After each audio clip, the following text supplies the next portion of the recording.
Welcome to Digital Garden State, a podcast by the New Jersey Health Information Management Systems Society.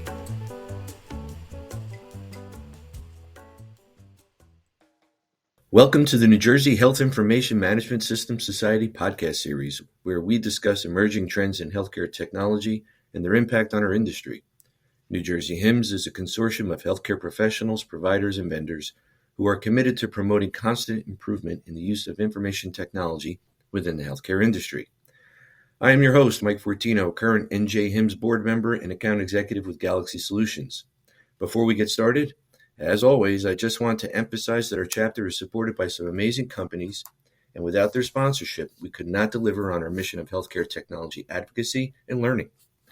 Today's podcast episode is a continuation of our customer story series where we highlight one of our great sponsors. And today's sponsor is Business Automation Experts, a strategic automation and information technology transformation consulting organization. And our guest today is Matt Lepkowski, founder of Business Automation Experts. Welcome, Matt. Thanks, Mike. Nice to be here. Good to have you here. Hey, Matt, I'm really looking forward to our talk today and learning about you, your company, and one of your innovative software development case studies with Cleveland Clinic. But before we get started, I want to mention two things. The first is that you've been a longtime sponsor of NJHIMSS, 10 years, correct? Sounds right. Yeah, I've definitely been a participant in HIMSS for a long time, and I'm glad that we've been able to sponsor them as well.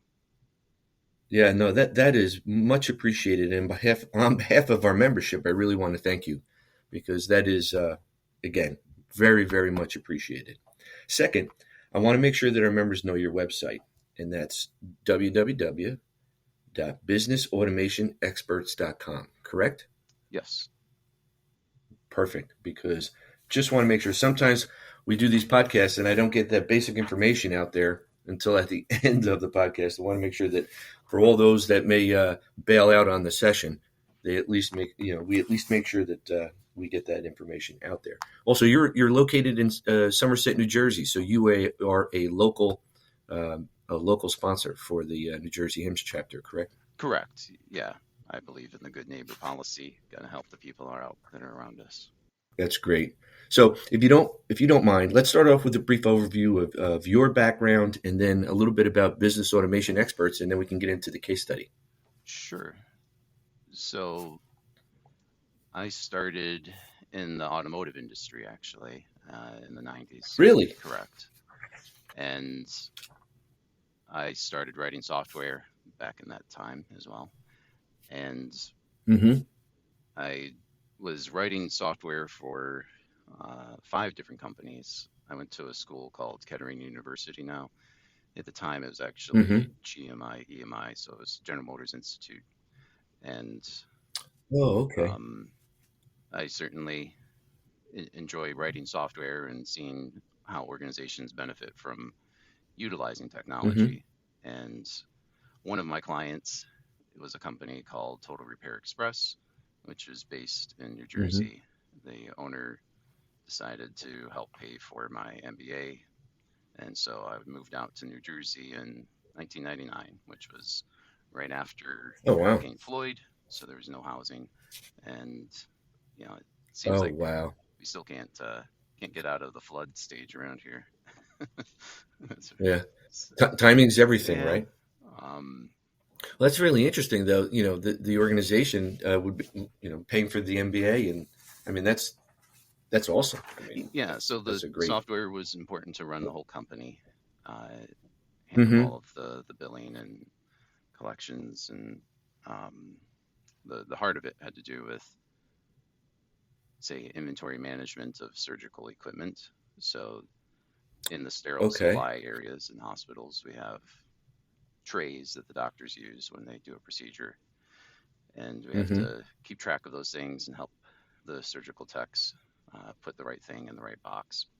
And would you say that was where you really started to focus in on automation of manual processes, really taking a closer look at, how do you optimize those, whether there's somewhat automated and a whole lot of manual effort behind those workflows? Yeah. I mean, a lot of things I see today a lot of themes related to getting the right information to people in a way that they Mm-hmm. can process it in an easy fashion.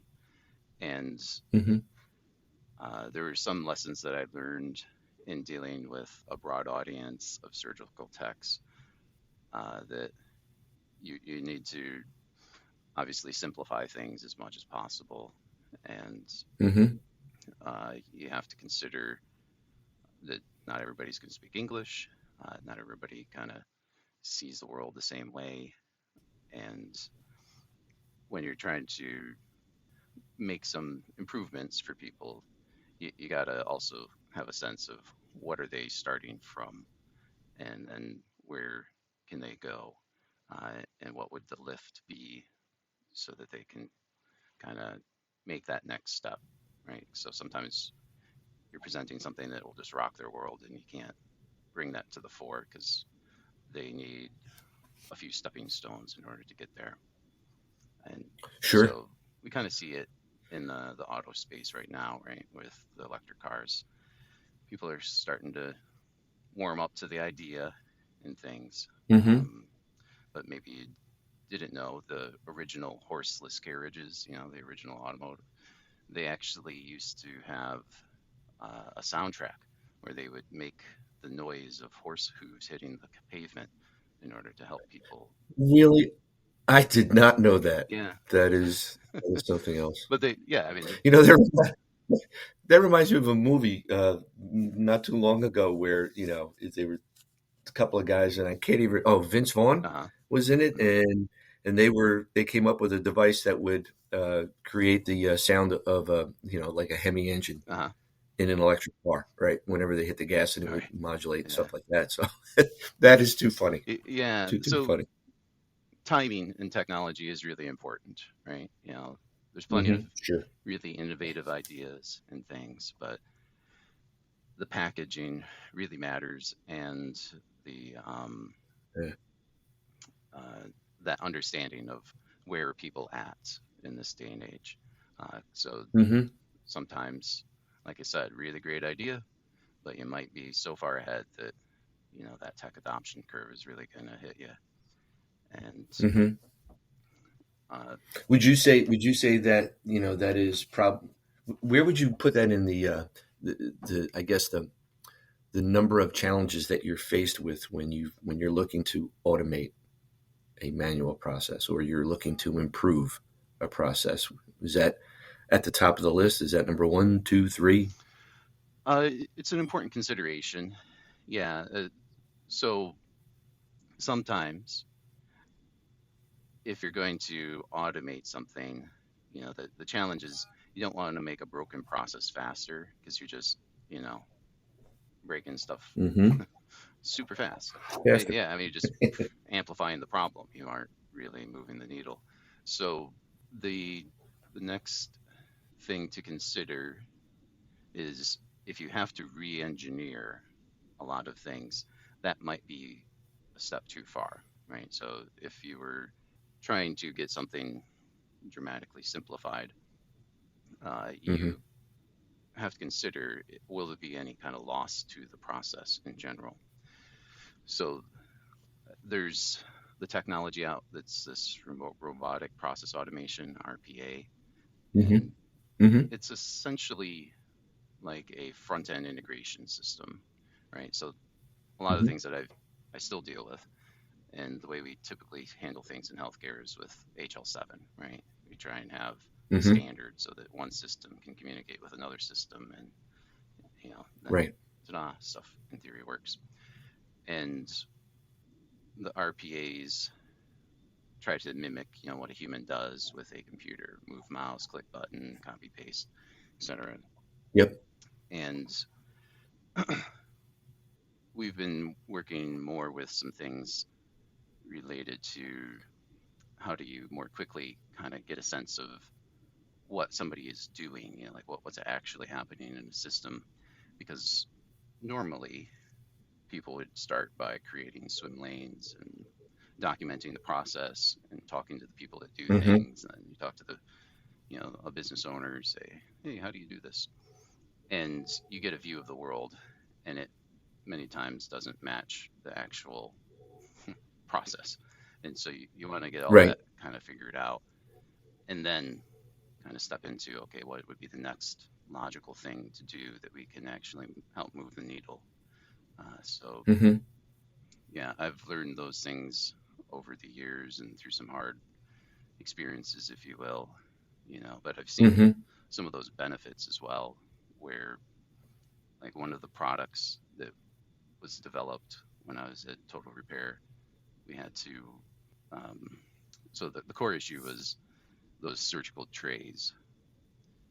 Mm-hmm. The company made money if we found something to fix, right? So if you kept seeing the same set over and over again, you would really lose money because you constantly open up the same kit. Oh, I fixed this yesterday, nothing to do, send it back.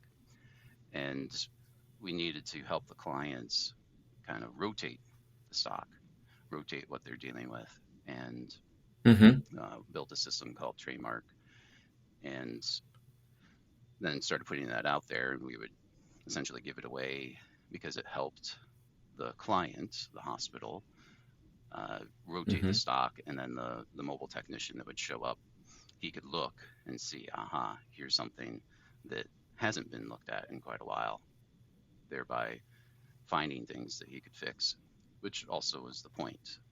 We wanted to make sure that Mm-hmm. all of the instruments that were in use in surgery were sharp, working properly, etc. Because you don't want the doctor to have horrible tools. Well, Right. we ran into an interesting challenge at a hospital in the area, and the root issue was the techs came from Jamaica, actually, predominantly from that area of the world. And didn't know this, but a high percentage of Jamaicans are colorblind. And the way Huh. they would identify their sets originally were these, you could buy these sheets of paper, and then they would have symbols on them, right? So it'd be like star, Mm-hmm. circle, and then they would have different color patterns. And so they had like a sheet that corresponded to a given kind of set.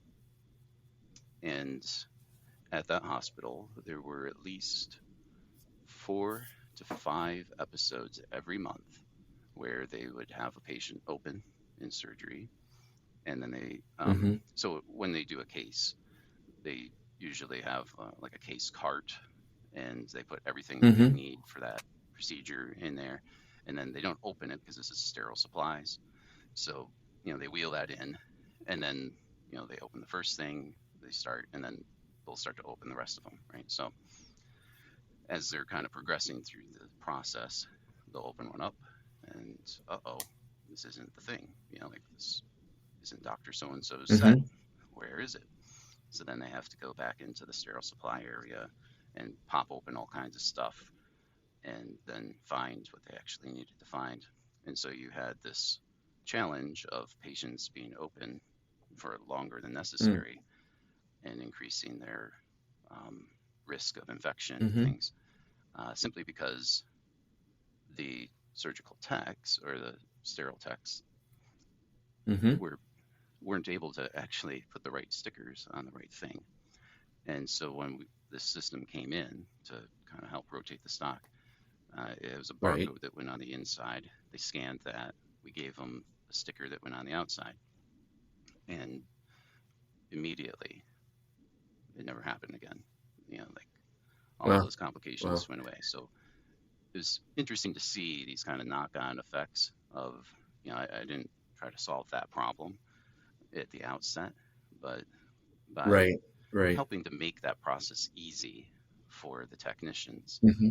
uh, throughout the health system there, we also brought another benefit to the patients and things, because one, we were getting them supplies that are going to be sharp and working well, but two, we were getting them the Mm-hmm. right thing at the right time, so Right. that Yeah.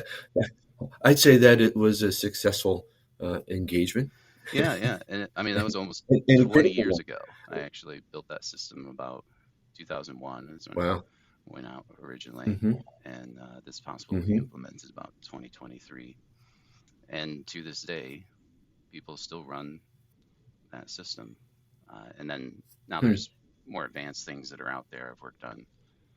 Um, we even took it to the level of putting a kind of a unique barcode on each instrument itself, so that we could kind of simplify things. Mm-hmm. But uh, the company ended up being sold to Steris, and Steris has their own process, and the things that they're Mm-hmm. trying to do is different. But then I've been in the Well, healthcare space, it's EMRs, mm-hmm. a lot of things. Speaking of which, right, we wanted to talk about the Cleveland Clinic uh, use case, Correct. right? A customer story, but at some point, I'd like to come back and talk a little bit more about um, the surgical kit system that you did develop and put in place. Maybe not today, but perhaps in the future to talk about that a little bit more, because Mm-hmm. that's a very interesting um, you know uh, story from the perspective of, as you pointed out, right? You're there trying to help solve it or overcome a challenge, and then the next thing you know, there's something else that you need to address, but we're able to you know overcome it, and one that was critical to the whole process and to patient safety, right? Yeah, I mean, you So. definitely want to consider ways to help marry what we do from a clinical Hmm. perspective to benefiting our end patients.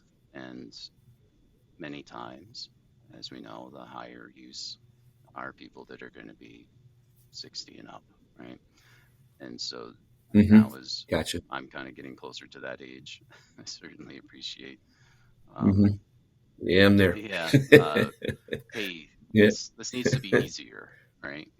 And I'm also, Yeah. my parents are baby boomers, and I'm in between, right? So I have to be concerned with how to help them navigate some of the things within healthcare. And then I have kids, I got to deal with that side, and then I got to Hmm. deal with it myself. So Yep. it's kind of interesting as you kind of age to see sort of how the health system works and maybe You, doesn't work. you have a greater appreciation, right? A greater appreciation for the whole world of healthcare. I do. So let's talk a little bit. Let's talk a little bit about the Cleveland Clinic Challenge, Hmm. right? A little bit of the background, Hmm. how that kind of started. Kind of go from there if you don't mind. Certainly. So some of these themes you'll probably hear again as we go through that kind of Hmm. story, which originates with the head of cardiothoracic over there. His name's Dr. Gillenhoff. And probably about 10 Hmm. years ago, he thought, well, what if patients could use the information on the internet so that we don't have to kind of explain some things, like, hey, just go Google it kind Hmm. of thing. And so he did, Hmm. and he got some like 50 million responses, and then he started pulling Wow. through, and it's like, oh my gosh, the information that's out here, this is 10 years ago. This is horrible. Like Right. it's not evidence based. It's got just blatant problems, and now kind of what we're saying, like this AI revolution, we're gonna make, potentially Hmm. bad Hmm. information faster. And Hmm. so he wrote a book. It's called Heart 411, and the goal was to get good information into the hands of patients. Like this is what we do know. This is what we don't quite know. Hmm. And this is why I would prefer to try to do a particular procedure, right? So as we get older, one of the challenges is, that heart muscle's been pumping a long time, and the valves inside Hmm. of it start to kind of have problems. Things wear out, and Hmm. they have to decide, well, what would be an appropriate thing to assist your heart muscle.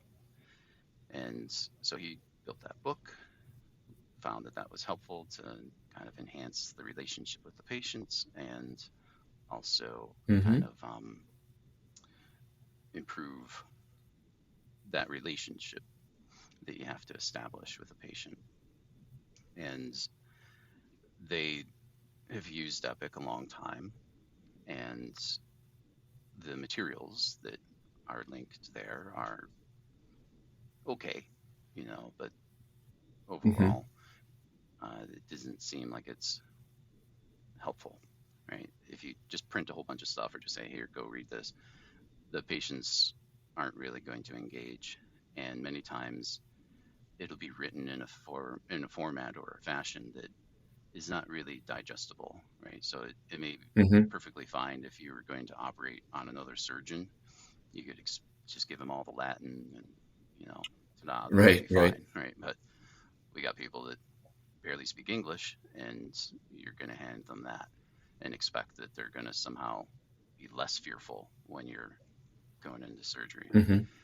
And the company that I've been working with, they pulled an early version of a large language model.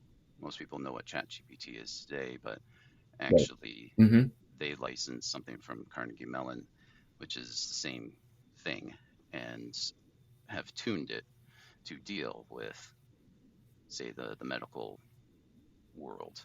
So one of the common Mm-hmm. challenges they have is intent, right? And Mm-hmm. they will create these libraries in there. And so you and I, we can have a conversation. If I say the word drug, it's pretty obvious what we're kind of Mm-hmm. talking about, right? Like humans have a great way of sort of understanding intent, knowing what we're doing in a conversation, and if we use a particular word, what that word is related to. Computers, not so much. And they built a set of videos and things so that you could type a question like we now understand, like when you do a chat bot, you don't have to try to do a keyword thing like when you're trying to search in Google. Mm-hmm. You can kind of Right, use right. human parlance Mm-hmm. and it'll figure it out Mm-hmm. and give you a Mm-hmm. reasonable response. And so if you marry something like that with a content repository of videos, you can make this information easier for people to kind of ask a question, get a intelligent response, and then we can monitor that and see what is the most frequent question, what's essentially the question that they keep asking, and then look Mm-hmm. at the response video and say, hmm, maybe this video needs to add a couple things to it, right? Mm-hmm. And so Right, right. they've built this repository, and about 5 years ago, Cleveland Clinic did a competition because they were concerned about, you know, how do we improve Mm-hmm. this educational process for patients? And the company I do this work for, they won the competition. And the start of it was okay, for one doctor, we're going to have the nurse basically enter a bunch of information into a website, hit save, send an email, say, the information you're looking for is here, click the link, go through stuff. And it really helped. They saw a dramatic improvement in engagement. And what they maybe didn't fully realize was if you give people information and allow them to kind of process it, you can start to Mm-hmm. kick in some of that placebo effect and that mental process that is really important to healthcare, which is I got to believe that this is going to work, right? If Right. if that mental thing kicks in, your outcomes go to the moon, right? That's why the placebo effect has to overcome a 60% barrier, right? Like if I just gave you a sugar pill and told you it was magic, mentally you will make that a reality, right? And Mm-hmm. so mental components of healing are enormous. And they were able to kind of elicit this by giving that information out there so people have videos. It's in regular English, like something that you could actually Mm-hmm. digest, have some diagrams that kind of go through the process. and oh, I have a question, type. Here's an intelligent answer for you. And it's not generated content, right? So it's not as Right. crazy. We don't have to deal with the hallucination problem in AI because it's just trying to effectively index the Hmm. existing content to make that So easier. this was basically static information, It is though, right? static. Curated static information, right? Yeah, Okay. but it obviously has to be tuned over time. So as we've been doing Sure. things in Sure. heart, there's some interesting things that we see. We have to sort of enhance Hmm. a very common question that there is a response to, but we're looking at cleaning up the video. Is Hmm. how will this procedure impact my sleep? Right? Like there's quite a few Mm. things that kind Interesting. of come up from that, and so we have to look at, okay, well, is that a three-part response? Is it a one-part response? How are we going to break this down Mm. so that we can help people understand? Well, yeah, one, you're going to be in pain. Two, it will impact Yeah. sleep. But if you get this information together, and then that patient can, it, it's never really a one-to-one thing, right? Hmm. Uh, if I'm having surgery, my family's having surgery, right? So Yeah. Right. my wife has questions she wants to know the answer to. My kids, they're younger, but Hmm. they may have some questions. They want some answers. And if you sort of put that all together, it helps the entire family unit feel more confident about, Hmm. hey, yeah, this is the Yeah. right thing to do. I understand why it's going to Hmm. help. I, one of the more common things that they actually ask is like, where do I park? It is Yeah. Yep. super important Yep. that people make that Yeah. really digestible because you're just amplifying Hmm. the anxiety. I I I always, that's one of my first questions wherever I go, because I drive a pickup truck Right. and I want to know that there's a parking space that's got the right height so that I can pull in without, hitting the roof. Exactly. Simple, things you don't, so wait a minute. But if you couldn't park or you had to walk a great distance, you got a heart condition already, and now you got to park, Right. 2 miles away, and then you're maybe late showing up. Like, what are the odds that this is going to work well, right? You've already Right. kind of Right. put the patient at a Yep. Yep. disadvantage, right? Yeah. So, That's very interesting. uh, yeah, so they're seeing like 30% improvement in a number of factors that are really positive. Number one, patient Mm. satisfaction to the moon, right? Like the patients just Mm-hmm. any because they were able to do a control group, like this patient, this, and they would use it, and then Mm-hmm. they measured it, and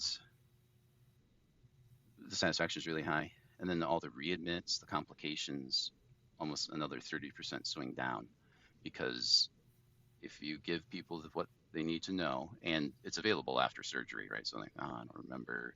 Let me go double check this. They will, they will actually know. Oh yeah, that's infected. What do I do? Mm-hmm. Uh, when do I stop my drugs? When do I restart my drugs? A whole range of things. What should I eat? What shouldn't I eat? Can I have water? And we've been putting, excuse me, that burden on the physicians, right?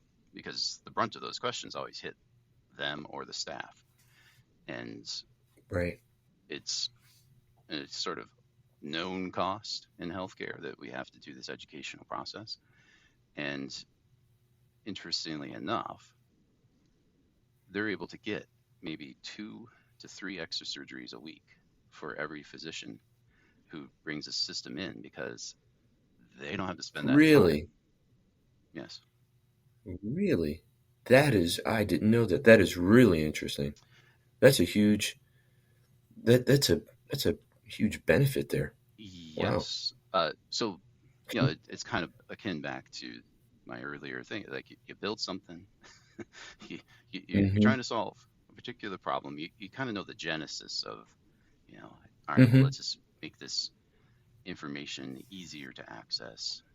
Uh, simpler to understand, help build a little bit of Yeah. rapport between patient and provider, and then some of these other things just start happening.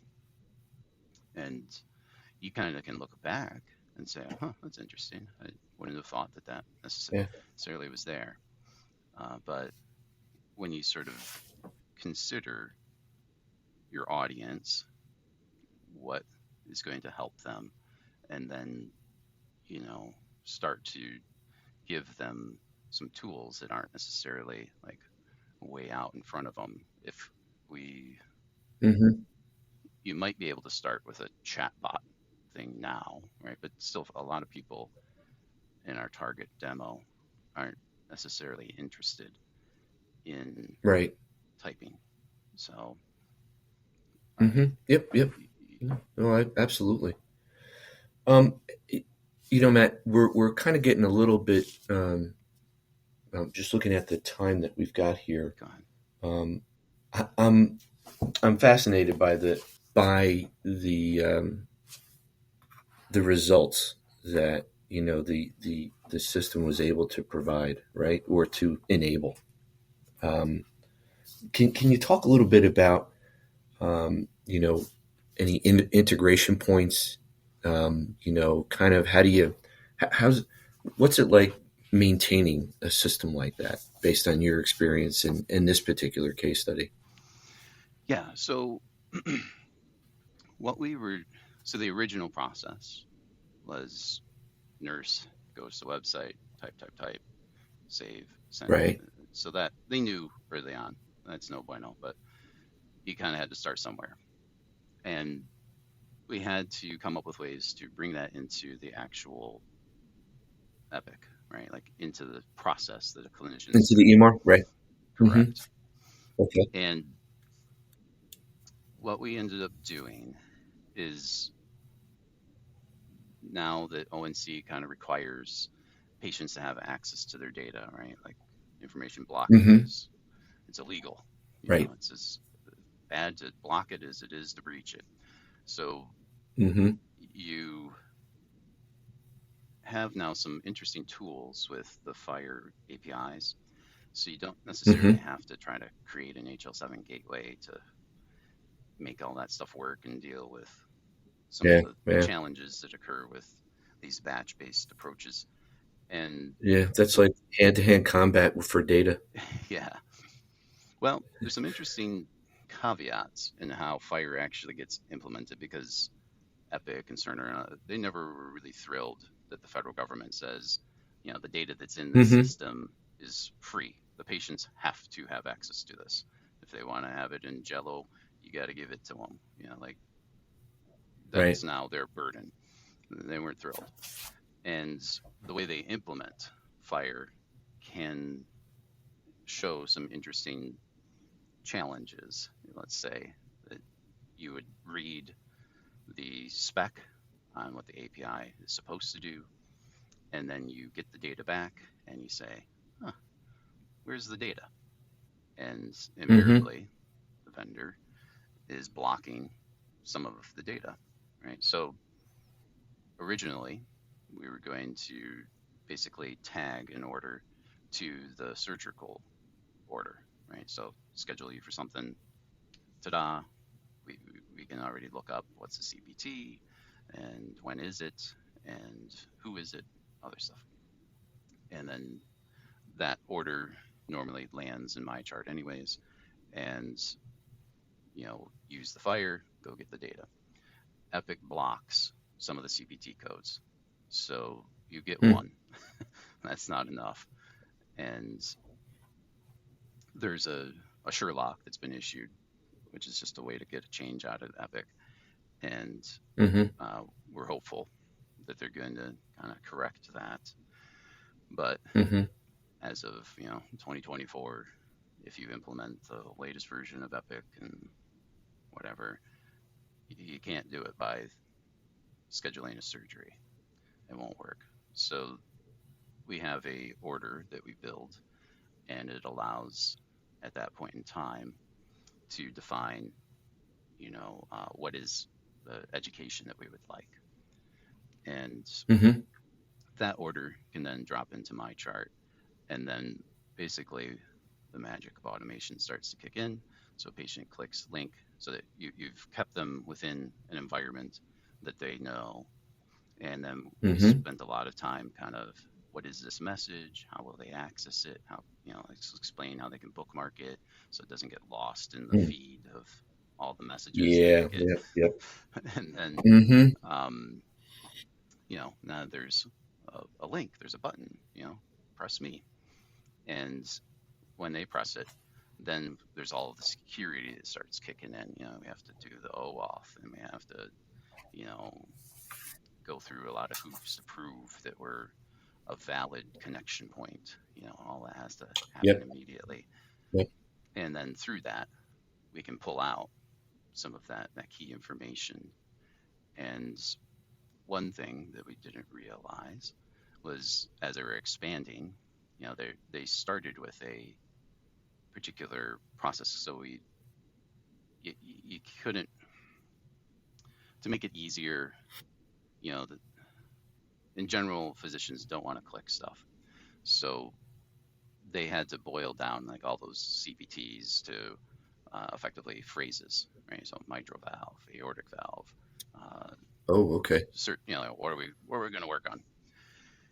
Right. And Right. uh, when they built the order, the original one, then they started to add stuff. And if they didn't quite follow a protocol for that, well, who knew? Like that became important. So I would get a phone call. We launch. There's hundreds of patients and now gone through the program. They're starting to monitor it. They've got 50 physicians or surgeons that are using the thing. You start adding more stuff to it, and then, you guys didn't follow a particular process. So, they want to amend that order, and the thing message comes over, and then the API we can't figure out like uh, what are we supposed to send them? Like, we'll load kind of a default, Mm. and then the patients start to call the help desk and like, I don't have videos for this particular process. What's Mm-hmm. going on? So then we had to like delve in, who's the patient, what's going on, and then again it became this kind of rude issue thing of like, oh, when they create or if they go to modify this particular order, you need to follow a particular process of like how do you spell something or if you put a Mm. comma in it or things like that Right. in order to allow this thing to come through, because we still need some level of a standard in order to Mm-hmm. kind of be on the same page, and that I know a lot of people understand when you're dealing with HL7 or system integration in general. And as you mentioned before, right, you're going in with a particular challenge in mind, and you're uncovering others as you go along the way. You're implementing 1.0, and then people have a way of figuring out ways around of or not including or doing something a little different, unexpected, and then you're faced with, okay, here's another challenge we did not expect. But it sounds like, Matt, what you've been able to accomplish has been a well thought out or thoughtful approach to making sure that you've got process around your approach, and that it is measured and responsible, and you're the results, I guess, speak for themselves. It's a positive relationship, and it's a continuous improvement, right? As you continue to work through, even in this case, the curation or the improvement of the videos themselves, right? And how to maintain that's impressive. Yeah, and we're doing more, right? So they want to go to Yep. more, say, like ambulatory processes and help spell some Yep. of that Yep. out. And we knew Mm-hmm. more about some important things to explain, or so if you're creating a package, right? So they want to go to a new center, take pictures Mm-hmm. of the outside, take pictures of the inside, like Yeah, don't forget the parking lot. exactly, like help people really experience this thing, Right. because yeah, if you set their day off wrong, Yeah, oh you're yeah. It's all downhill from there. yeah, like you, and look, everybody in healthcare, the most compassionate people you will ever know, and Absolutely. we're going to help the person out, even if they had something else go wrong on their day. Like, this isn't really going to be a challenge for people, but don't add to anybody's burden unnecessarily. Yep. And Yep. Yep. I Understood. think a lot of other Well, positive listen. things will come from that. Yep. Absolutely. Well, we're kind of at the edge of the time here, so unfortunately, I'm going to have to wrap up. But this was really enjoyable. So I want to thank you. Really, this has been. I've learned quite a bit, so I'm really appreciative of your time today. This really wraps up our discussion for today. We hope you enjoyed it as much as we did. Stay tuned for more episodes in this podcast series. And by all means, check out our other podcasts on your favorite podcast platform. We are New Jersey HIMSS, that's NJHIMSS on Spotify, Apple Podcasts, Google Podcasts, Amazon Music, Podbean, TuneIn, plus Alexa. Please subscribe to our channel on those platforms, and please hit those like buttons, and please subscribe. And you can also find our podcast on our website, njhims.org. That's njhims.org. Thank you, Matt. Really appreciate it. And thanks to all of our listeners. Thanks, Mike.